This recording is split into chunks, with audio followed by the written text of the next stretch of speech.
जय श्री बालाजी महाराज, श्री शिवाय नमस्तुभ्यम। ईश्वर की कृपा आप सब पर बनी रहे। तुला राशि 29 अप्रैल से 5 मई 2024। जानते हैं क्या कुछ उतार चढ़ाव देखने को मिलेंगे तुला राशि से जुड़े जातकों को 29 अप्रैल से 5 मई 2024 के मध्य। तुला राशि से जुड़े जातकों के ये सप्ताह मिला जुला फल देने वाला रह सकता है। सप्ताह की शुरुआत में मार्केटिंग से जुड़े लोगों को अपनी वाणी और व्यवहार पर बहुत नियंत्रण रखने की आवश्यकता है, क्योंकि इस दौरान इन दोनों ही कारणों से आपके काम बन भी सकते हैं और बिगड़ भी सकते हैं। आम जीवन में भी लोगों के साथ बात विवाद करते समय आपको इस बात का खूब ध्यान रखना होगा कि स्वजनों के साथ सालों से चले आ रहे संबंधों में दरार न पड़ जाए। तो सामने वाले के नेचर, उसके स्वभाव को जानते हुए ही आपको व्यवहार करना होगा। ये सप्ताह नौकरी पेशा लोगों को अपने कार्य क्षेत्र में सीनियर और जूनियर दोनों को मिलाकर चलने की बहुत ज़्यादा आवश्यकता होगी।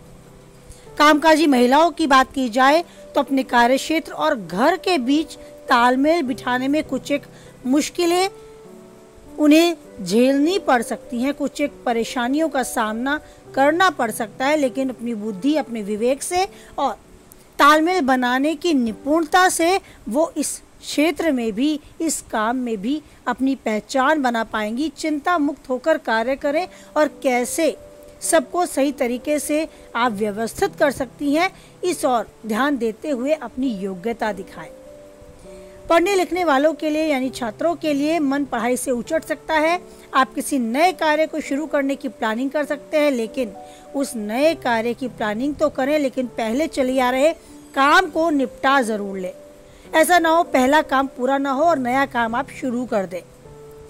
आपकी इसी शुरुआत के लिए सही समय का इंतजार करना आपके लिए ज़्यादा उचित रहेगा, क्योंकि प्लानिंग कर देने के बाद उस पर चलना तभी सही है जब आपकी प्लानिंग आपको लगे हर तरीके से बेहतर है। तो अपनी योजना, अपनी प्लानिंग किसी अनुभवी व्यक्ति से भी शेयर करें। किसी के बहकावे में नहीं आना है और जोश में आकर किसी भी योजना में निवेश नहीं करना है, कोई धन नहीं फंसाना है। तो व्यापारियों के लिए भी अपनी आर्थिक दृष्टि को देखते हुए इस और विशेष ध्यान देने की आवश्यकता है।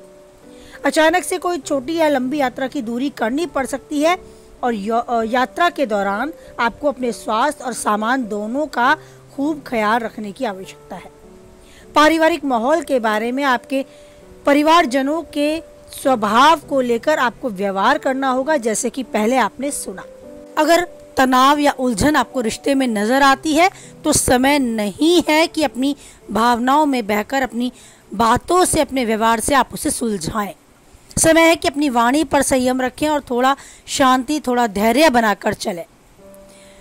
परिवार के मध्य सामंजस्य बनाने के लिए ये समय आपको आगाह करता है और कुछ हद तक ये तैयार भी करता है कि ऐसी चुनौतियों को कैसे आप सुलझा सकते हैं, उस और भी ध्यान दें।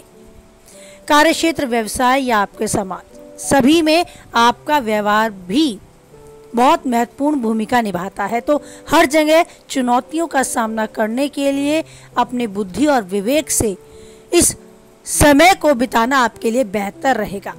क्रोधी व्यक्ति के साथ शांत हो जाना और शांत व्यक्ति के साथ अपने मन की तन की चर्चा करके उस माहौल को अपने अनुकूल बनाना जहाँ तक संभव है प्रयास करें। स्वास्थ्य के प्रति ज़रूर सचेत रहें, क्योंकि कोई पुरानी बीमारी उभरने के योग है या कोई नई बीमारी भी आपको घेर सकती है। साथ ही आपको सांस की परेशानी या हार्ट की कोई प्रॉब्लम है तो उसे भी बढ़ने ना दें, उसके भी निवारण के लिए आप कदम उठाएं। काफ़ी कुछ हद तक समस्याओं का सामना करने में आप सफल रहेंगे, क्योंकि एक अच्छा तालमेल तुला राशि के जातक जानते हैं। अपने जीवन में तालमेल बनाते हुए, संतुलन बनाते हुए जीवन यापन करने की कला में माहिर होते हैं तुला राशि के लोग। तो यूं ही जीवन के उतार चढ़ाव के बीच सिक्के के दो पहलू, धूप और छांव, को देखते हुए जीवन यापन करना और उन चुनौतियों का सामना करते हुए यूं ही जीवन बसर करना जीवन जीने की कला में आपका योगदान दिखाता है। तो आप इसी कला के साथ जीवन के हर पल में यूं ही उन्नति के शिखर तक बढ़ते रहें। चुनौतियों का सामना करें और जीत हासिल करते रहें। ईश्वर का भरपूर आशीर्वाद आप पाएं, इसी उम्मीद, इसी कामना के साथ वाणी को विराम देते हैं। कुछ हद तक वीडियो से सहमत रहते हैं तो प्लीज़ लाइक करके अपनी सहमति दर्ज कराएं। किसी के काम की बातें उस तक ज़रूर शेयर कराएं। पहली बार चैनल पे हैं, बने रहना चाहते हैं तो चैनल को सब्सक्राइब करें, साथ ही नोटिफिकेशन बेल को भी ऑन करें जिससे आने वाली वीडियो की सूचना आप तक पहुंच जाए। और आप बनाए रखें उस ईश्वर पर अटूट विश्वास, मिलता रहे सदा उसका आशीर्वाद, क्योंकि एक वही है जो किसी भी परिस्थिति में नहीं छोड़ेगा हमारा साथ। इसी उम्मीद के साथ बोलें जय बालाजी महाराज, जय माता दी।